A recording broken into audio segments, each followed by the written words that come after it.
एक बार धर्म और लक्ष्मी में बहस हो गई। धर्म बोले कि मैं बड़ा हूं और लक्ष्मी बोली कि मैं बड़ी हूं। दोनों स्वर्ग के राजा इंद्र के पास गए। इंद्र ने पूछा, आप दोनों आज अचानक मेरे पास कैसे आए हो?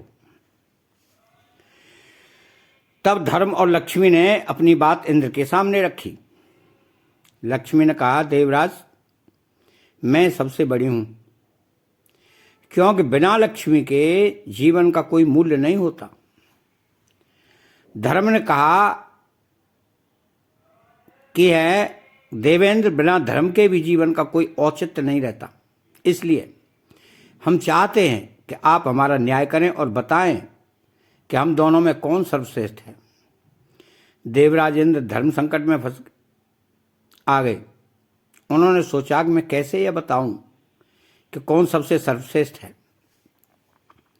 यदि मैंने लक्ष्मी जी को सर्वश्रेष्ठ बता दिया तो मैं धर्म से चला जाऊंगा, और यदि मैंने धर्म को सर्वश्रेष्ठ बता दिया तो मैं लक्ष्मी से भी हीन हो जाऊंगा। उन्होंने बहुत सोचा, पर कुछ हल उनके दिमाग में नहीं आया।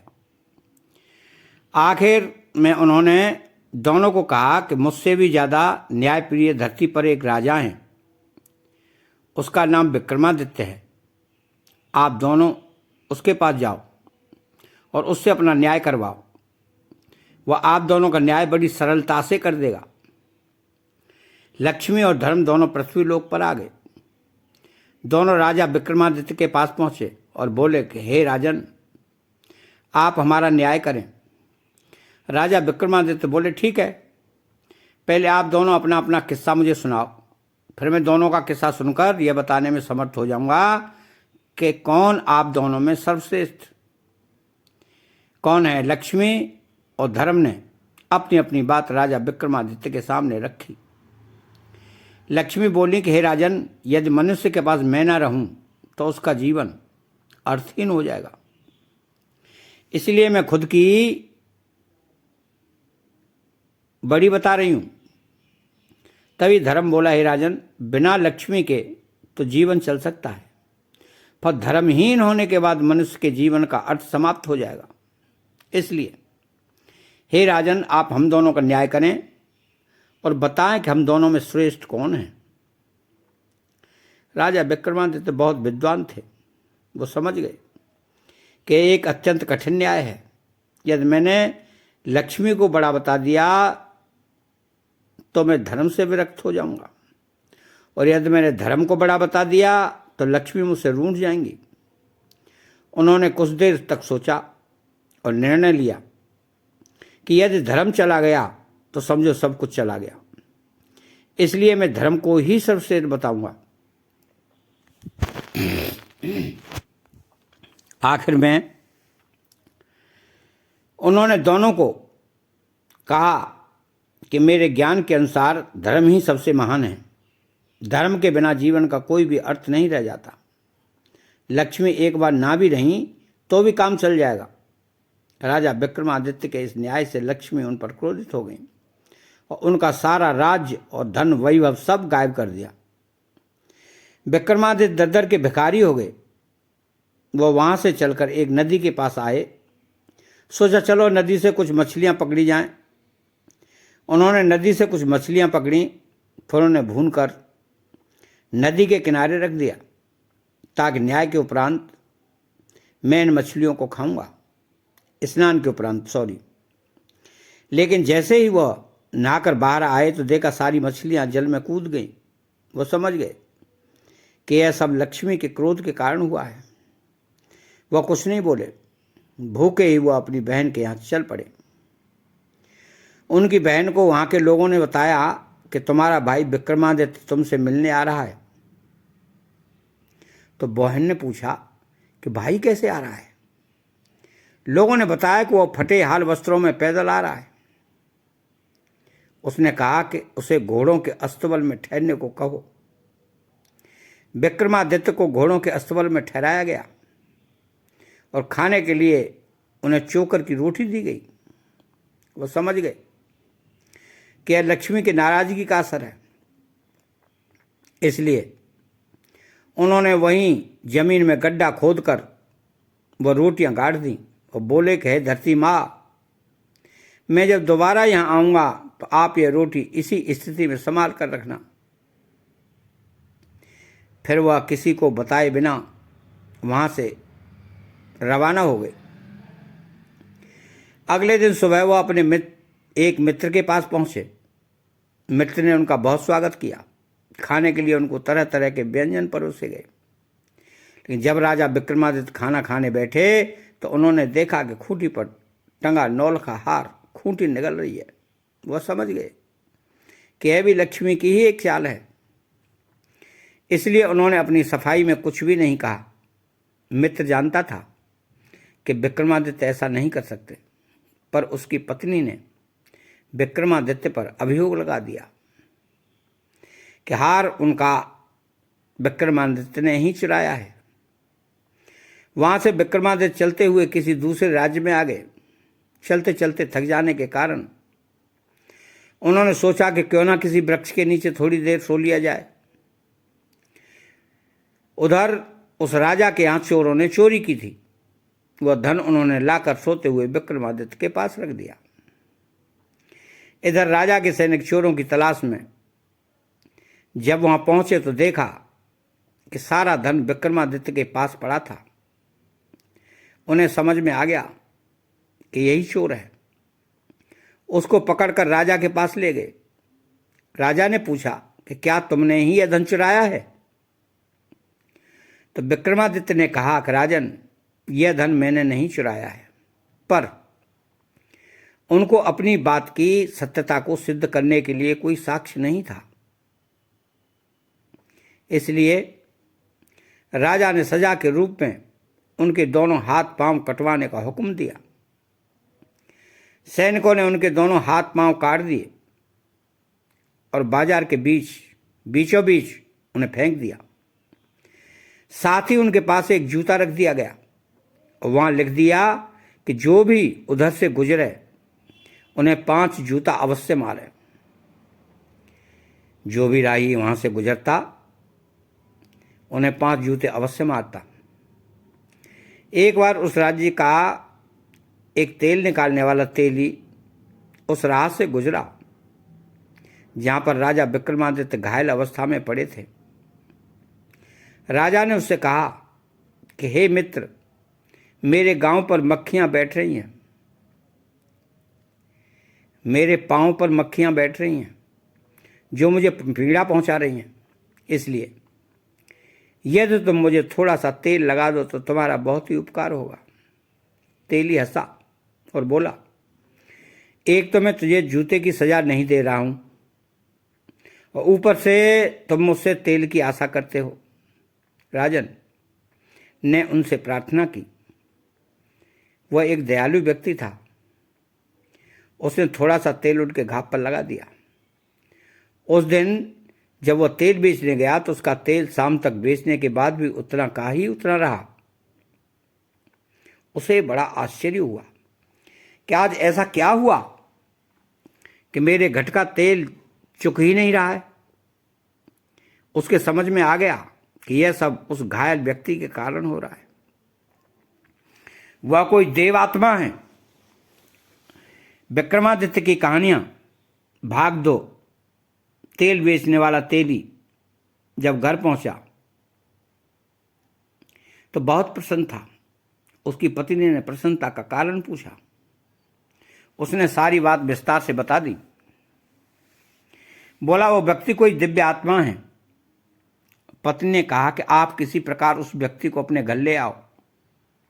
वैसे भी हमारे कोई संतान नहीं है, इसी बहाने हमें संतान सुख भी प्राप्त हो जाएगा। लेकिन राजा से पूछे बगैर हम उसे ला भी नहीं सकते। इसलिए पहले हम राजा से एक बार अवश्य इस संदर्भ में बात कर लें। तेली ने अपनी पत्नी को समझाया।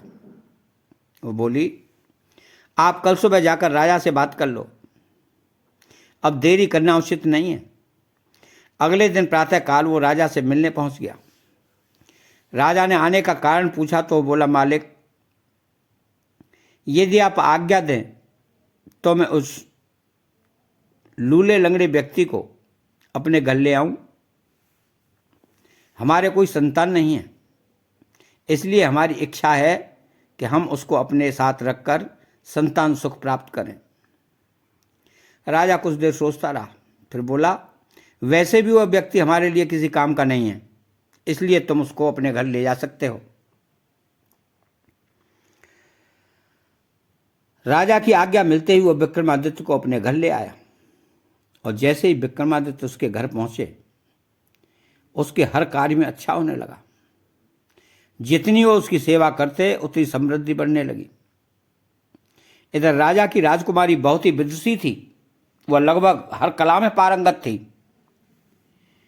वो शाम को दीपक राग गाकर महल और शहर के दियों को प्रज्वलित करती, और फिर जब वह रात को दिए बुझाती तो विक्रमादित्य फिर से दीपक राग गाकर दिए प्रज्वलित कर देते।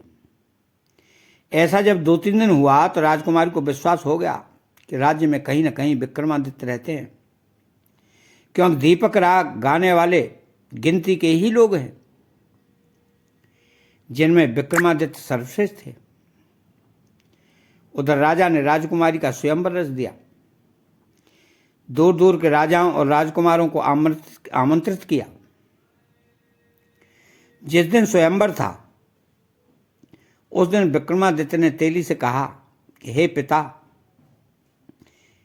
हे श्री, मैं भी स्वयंवर देखना चाहता हूं, इसलिए आपसे प्रार्थना है कि मुझे उस स्थल पर लेकर चलें।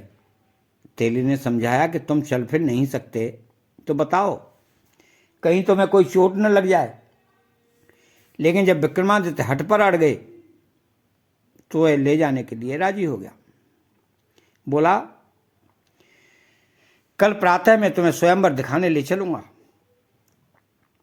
थोड़ी देर बाद राजा के यहां से यह संदेशा आ गया कि उन्हें 100 घड़ा तेल सुबह तक चाहिए। तेली ने कहा, भाई, यह कैसे संभव हो सकता है, यह तो बहुत ज्यादा है। वो बोला, मैं कुछ भी नहीं जानता, राजा के आदेश से आपको यह कार्य करना होगा, वरना आप सजा के लिए तैयार हो जाओ। तेली बहुत ज्यादा तनाव में आ गया। यह तो असंभव कार्य था। वह बहुत दुखी था। तभी विक्रमादित्य ने पूछा कि पिताश्री, आप इतना चिंतित क्यों हैं? तेली ने अपनी चिंता का कारण बताया। विक्रमादित्य ने कहा कि आप उनसे 100 घट मंगवाने वाले और चिंता न करें, मुझ पर विश्वास करें, कल हम उन्हें 100 घट तेल अवश्य दे देंगे। तेली को विक्रमादित्य की शक्तियों का भान था। उसने राजा को कह दिया कि 100 घट तेल के लिए मंगवा लिए। रात में विक्रमादित्य तेली से बोले कि अब आप दोनों आराम से सो जाएं, मैं रात में 100 घट तेल निकाल दूंगा। तेली की पत्नी बोली कि बेटे, तेरे हाथ और पांव नहीं हैं, बता तू कैसे बैलों को चलाएगा? विक्रमादित्य ने कहा कि मां, तू निश्चिंत होकर सो जा, मैं सब कार्य कर लूंगा। रात में विक्रमादित्य ने 100 घट तेल निकाल दिया। सुबह जब राजा के व्यक्तियों ने देखा तो आश्चर्य से भर गए। तेली और तेल इन दोनों को अपूर्ण विश्वास हो गया कि लड़का जरूर कोई देवता है, इसलिए अब कोई चिंता नहीं करनी चाहिए। अगले दिन तेली ने विक्रमादित्य को नहला धुलाकर नए वस्त्र पहना दिए, फिर उनको ले जाकर स्वयंवर में दूर बैठा दिया। कुछ समय उपरांत राजा और राजकुमार जब आ गए तो राजकुमारी की चुनाव के लिए भेजा। राजकुमारी ने उन लोगों में विक्रमादित्य को तलाशना शुरू किया। उसे राजाओं में तो कोई भी ऐसा न दिखाई पड़ा जो विक्रमादित्य लगे। तभी उसकी निगाह दूर बैठे अपंग व्यक्ति पर पड़ गई। उसे उनमें बहुत तेज दिखाई पड़ा। उनका तेज देखकर वह समझ गई कि वही राजा विक्रमादित्य है। बस फिर क्या, वो माला लेकर उनकी ओर चल पड़ी। पास पहुंचकर माला उनके गले में डाल दी। वह उपस्थित राजा, राजकुमार और लोग आश्चर्यचकित हो गए। आखिर राजकुमारी ऐसा क्यों किया? राजकुमारी के घर के लोगों ने कहा कि लगता है कि राजकुमारी की तबीयत सही नहीं है, इसलिए उससे यह गलती हो गई। सबने राजकुमारी को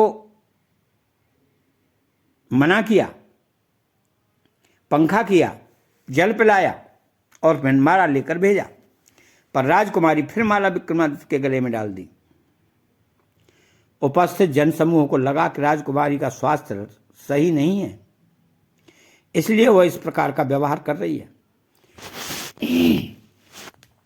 इतनी सुंदर राजकुमारी आखिर क्यों एक अपाहिज के गले में माला डाल रही है? आखिर में लोगों के सुझाव से राजकुमारी को दोबारा माला दी गई ताकि वह सही वर का चुनाव कर सके, पर इस बार भी राजकुमारी ने विक्रमादित्य के ही गले में माला डाली।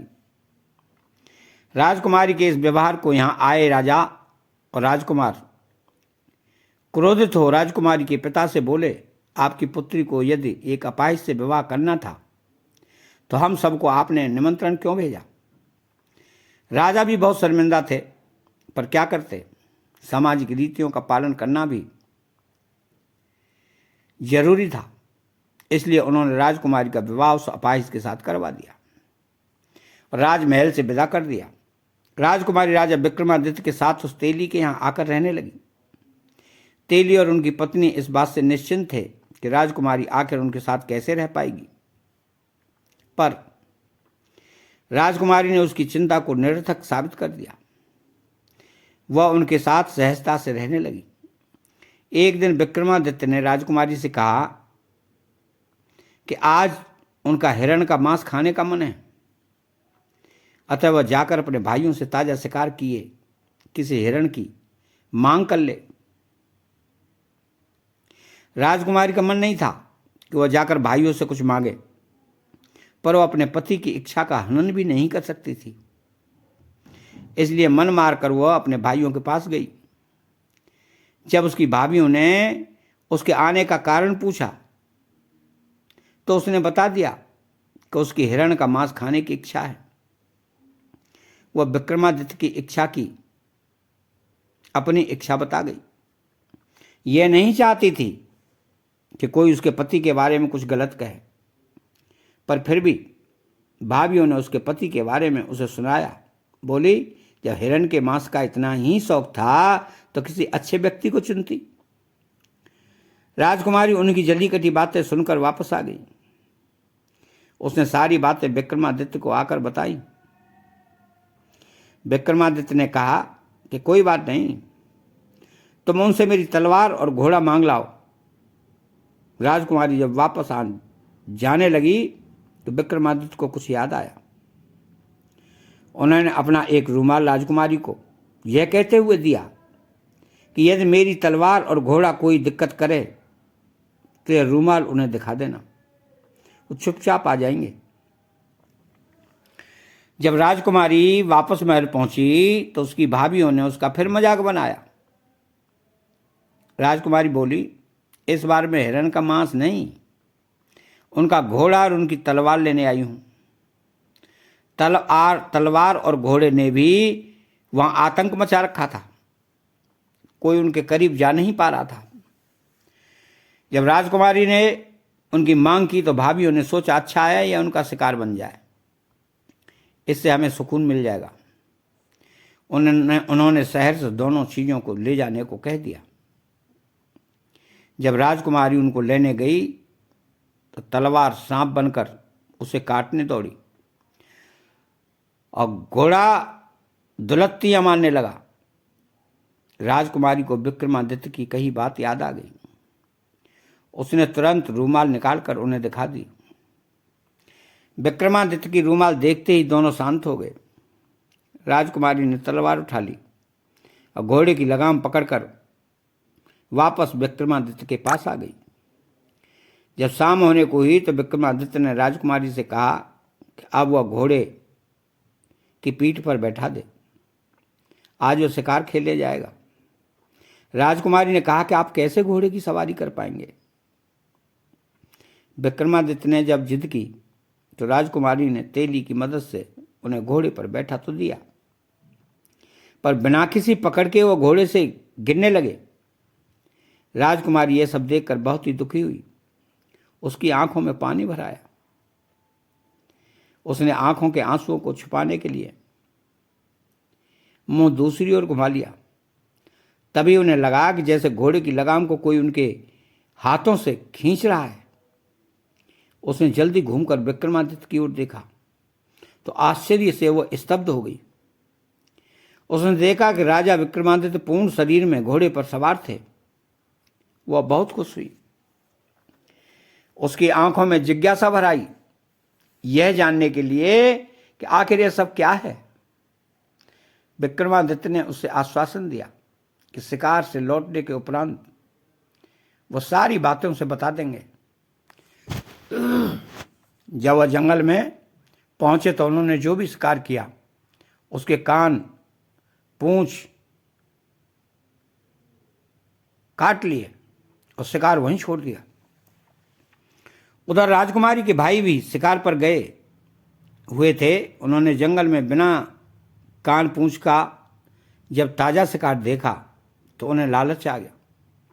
उन्हें लगा कि यह ताज़ा शिकार उनके लिए पुरस्कार के समान है। उन्होंने वो सारे शिकार उठा लिए और वापसी को मुंड लिए। उन्होंने इसके लिए शिकारी को धन्यवाद दिया। अब वो कुछ दूरी चले होंगे कि उन्हें तीव्र प्यास लग गई। उन्होंने अपने घोड़ों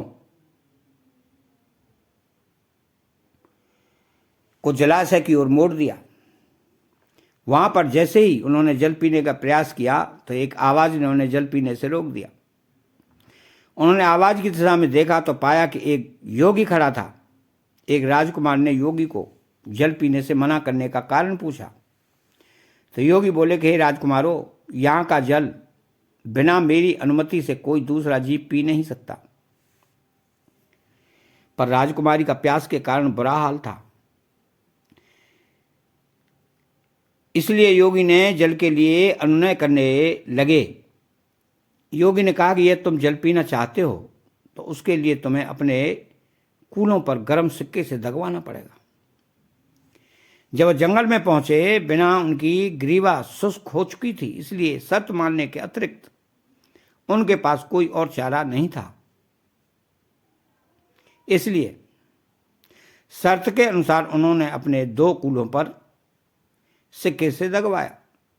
फिर जल पी के वो खान रवाना हो गए। इधर विक्रमादित्य, जो कि योगी बने हुए थे, अपने निवास स्थान पर लौट आए। घर पहुंचते ही जिज्ञासा से भरे राजकुमारी तेली और उसकी पत्नी उनके चारों तरफ एकत्रित हो गए। बोले, हे देवताओं की तरह दिखने वाले तुम, अपना परिचय देकर हमारे भीतर जन्मी इस उत्कंठा का शमन करो। राजा विक्रमादित्य को लगा कि अब इन्हें अंधकार में रखना सही नहीं है। बोले, हे धर्मपिता और माता, मैं राजा विक्रमादित्य हूं। फिर उन्होंने अपनी आप बीती कुछ संक्षेप में उन्हें बताया। जब उन्हें पता लगा कि वो विक्रमादित्य हैं तो उनके चरणों में गिर पड़े और अनजाने में हुए अपराध के लिए क्षमा मांगने लगे। राजा विक्रमादित्य ने उन्हें समझाया कि वो उनसे नाराज नहीं है, अपितु उन लोगों ने अपने स्वजनों से ज्यादा अच्छा व्यवहार उनके साथ किया। अगले दिन प्रातः राजा विक्रमादित्य ने राजकुमारी को फिर राजमहल यह कहकर भेजा कि इस बार भी तुम अपने भाइयों से शिकार की मांग करना। यदि आनाकानी करें तो बोलना कि वो अपने उन शिकारों को केवल दिखावर दे। जब वो शिकार को दिखाने पर राजी हो जाए और तुम्हें शिकार दिखा दे तो उनसे पूछना कि इन शिकारों के कान और पूंछ कहाँ हैं। फिर विक्रमादित्य ने पिछली रात जंगल में घटी सारी घटना बता दी और एक थैला उन्हें थमा दिया। बोले, आखिर में तुम यह थैला उनके सामने पलट देना, फिर मेरे बारे में उन्हें बता देना। इस बार राजकुमारी बिना किसी संकोच के ही भाइयों के घर चल पड़ी। इस बार भी वह परिस्थितियां जन्मी जो पिछली बार थीं, पर अंत में जब उन्होंने डींगे हाँकनी शुरू की तो राजकुमारी ने वह थैला जो विक्रमादित्य ने उन्हें दिया था उनके सामने पलट दिया। थैले में भरे कान और पूंछ नीचे बिखर गए। भाभियों ने आश्चर्य से पूछा कि यह सब क्या है। तब राजकुमारी बोली कि आप अपने पतियों से ही पूछो और उनसे पूछो कि कल रात पोखर का जल पीने का उन्होंने क्या भुगतान किया है।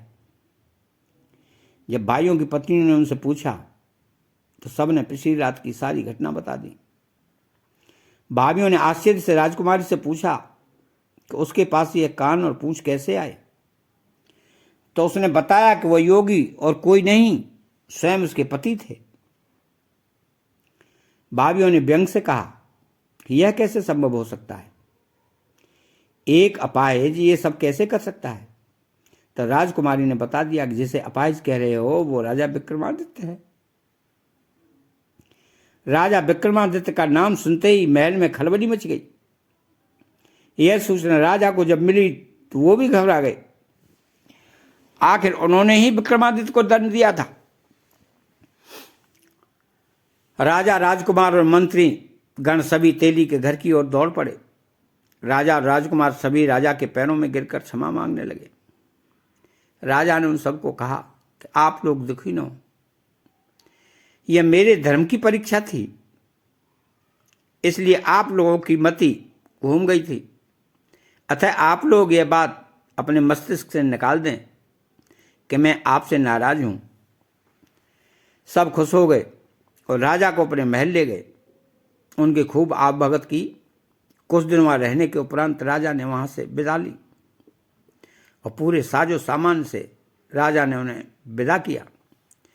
विक्रमादित्य उस राज्य से माल असबाब के साथ रवाना हुए। राजा ने भी उन्हें भरपूर सम्मान दिया। सैनिकों ने पूछा कि राजन, अब हम किस ओर चलें। तो विक्रमादित्य ने कहा कि आप लोग मेरी बहन के घर की ओर चलो। जब वो लोग विक्रमादित्य की बहन के नगर के पास पहुंचे तो बहन की भी उसके गुप्तचरों से समाचार प्राप्त हो गया कि उसका भाई विक्रमादित्य आ रहा है। उसने अपने कर्मचारियों से पता किया कि विक्रमादित्य किस परिस्थिति में है, तो गुप्तचरों ने बता दिया कि वह पूरे लाव लश्कर के साथ आ रहा है। बहन ने तुरंत राज्य कर्मचारियों से उनके भव्य स्वागत के लिए कहा और बोली उसे विशेष महल में ठहराया जाए। जब विक्रमादित्य पहुंच गए तो बहन उनके लिए बेहतरीन व्यंजन बनवाकर उनके स्वागत में पहुंची। राजा विक्रमादित्य ने वह भोजन करने से मना कर दिया और बहन को लेकर वह गौशाला में पहुंचे। एक जगह जमीन खोदकर उन्होंने सूखी रोटियां निकाली जो उस समय बहन ने उसके लिए खाने को भेजी थी। जब उन पर लक्ष्मी रुष्ट थी, बहुत बहन शर्मिंदा हुई। उसने अपने किए पर शर्मिंदगी जताई, लेकिन विक्रमादित्य ने कहा कि बहन, मुझे इस बात का कोई भी दुख नहीं है, पर तुम्हें संबंधों की मर्यादा का पालन करना था। अगले दिन वो वहां से रवाना हो गए। अपने कर्मचारियों से मित्र के घर चलने को कहा। जब मित्र के घर पहुंचे तो मित्र बहुत प्रसन्न हुआ। बोला, तुम्हें प्रसन्न देखकर मैं बहुत खुश हूं। तुम्हारी वह विपत्ति टल गई, यह देखकर मन बहुत ही आनंदित हुआ है। आपसे अनुरोध है कि आज आप रात कम से कम मेरा आतिथ्य स्वीकार करें। विक्रमादित्य ने कहा कि मित्र, मुझे खुद को भी तुम्हारे यहाँ रुकने की इच्छा थी। वो विक्रमादित्य को लेकर अपने विशेष कक्ष में पहुंचा। वहां दोनों मित्रों के मध्य पुराने दिनों की चर्चा हुई। रात को खाने के समय विक्रमादित्य को वहीं भोजन परोसा गया जहां पर खूंटी ने हार निकला था। विक्रमादित्य ने जैसे भोजन करना शुरू किया, खूंटी ने हरने वाले के साथ हार को उगलना शुरू किया। विक्रमादित्य ने जैसे ही भोजन समाप्त किया, रानी को 9 लखा हार खूंटी पर टंगा दिखाई पड़ा। तभी राजा की निगाह खूंटी पर गई तो वहां उन्हें खोया हुआ 9 लखा हार टंगा दिखा। राजा आश्चर्य से भर उठे। रानी से बोले कि यह कैसी अनोखी घटना है। इस हार की चोरी का इल्जाम तुमने मेरे मित्र विक्रमादित्य पर लगाया था। तब मैंने तुम्हें कहा था ऐसा कार्य मेरा मित्र विक्रमादित्य नहीं कर सकता, जो दुनिया की तकलीफों को हरता रहता है। क्या वो एक तुच्छ हार के लिए इतना गिर सकता है? जाओ, अपना हार ले लो। रानी को अपने द्वारा किए गए कार्य पर बहुत शर्मिंदगी हुई उसने हाथ जोड़कर विक्रमादित्य से क्षमा मांगी और बोली कि हे राजन, मेरी मति को उस समय न जाने क्या हुआ था। मेरे उस अपराध की कोई भी क्षमा नहीं है, पर मैं चाहती हूं कि आप एक बार मुझे माफ करके मेरी पीड़ा को कम कर सकते हैं। तभी विक्रमादित्य ने कहा कि आप लोग ज़्यादा दुखी न हो, वह मेरा विपत्ति का समय था। मुझ पर लक्ष्मी रुष्ट थी, इसलिए वो सारी घटनाएं घटी। फिर उन्होंने वो सारी बातें विस्तार में उनको बताई कि अगले दिन अपने राज्य के लिए रवाना हो गए। जब वो अपने राज्य में पहुंचे तो लक्ष्मी नगर के मुख्य द्वार पर ही उन्हें मिल गई। बोले कि हे राजन, तुम सही थे और मैं गलत थी, इसलिए मैंने तुम्हें जो दंड दिए उसके लिए मैं दुखी हूं।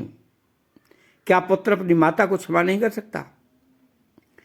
विक्रमादित्य लक्ष्मी के पैरों में गिर गए।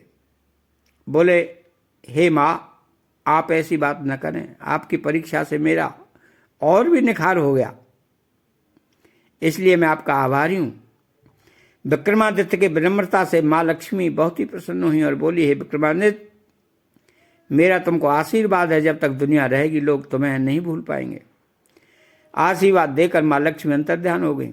राजा अपने नगर में पहुंचकर सुख से जीवन व्यतीत करने लगे।